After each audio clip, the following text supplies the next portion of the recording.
ఆర్థిక రాజధాని ముంబై నగరాన్ని భారీ వర్షాలు అతలాకుతలం చేస్తున్నాయి. గత 3 రోజులుగా ఎడతెరిపి లేకుండా కురుస్తున్న కుండపోత వానలతో మహానగరం స్తంభించిపోయింది. అనేక ప్రాంతాలు నీట మునిగి జనజీవనం అస్తవ్యస్తంగా మారింది. ఈ నేపథ్యంలో భారత వాతావరణ శాఖ నేడు రెడ్ అలర్ట్ జారీ చేయడంతో బృహన్ ముంబై మున్సిపల్ కార్పొరేషన్ అప్రమత్తమైంది. నగరంలోని అన్ని పాఠశాలలు, కళాశాలలకు మంగళవారం సెలవు ప్రకటించింది. నిన్న కురిసిన వర్షాలకు ముంబైలోని లోతట్టు ప్రాంతాలు పూర్తిగా జలమయమయ్యాయి. రోడ్లపై నీళ్లు నిలిచిపోవడంతో ట్రాఫిక్ తీవ్ర అంతరాయం ఏర్పడింది. కొన్ని చోట్ల చెట్లు కూలిపోవడంతో ప్రయాణికులు తీవ్ర ఇబ్బందులు ఎదుర్కొన్నారు. విమానాశ్రయానికి వెళ్లే దారిలో నీరు చేరడంతో ప్రయాణికులు ముందుగానే బయలుదేరాలని ఇండిగో ఎయిర్లైన్స్ సూచించింది.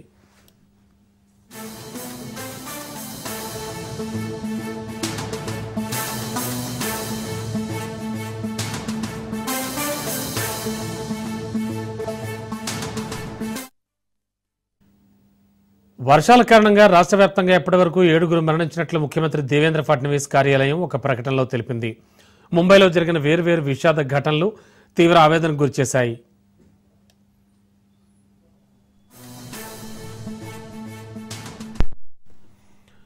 కేవలం 81 గంటల వ్యవధిలోనే ముంబైలో 550 మిల్లీమీటర్ల వర్షపాతం నమోదైంది.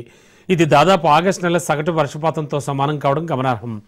నగరానికి తాగునీరు అందించే 7 సరస్సుల్లో ఒకటైన విరార్ సరస్సు సోమవారం మధ్యాహ్నం నుండి పొంగి పొర్లింది. రత్నగిరి, రాయ్గఢ్, హింగోలి జిల్లాల్లోనూ భారీ వర్షాలు పడుతున్నాయని అధికారులు అప్రమత్తంగా ఉండాలని సీఎం ఫడ్నవీస్ ఆదేశించారు.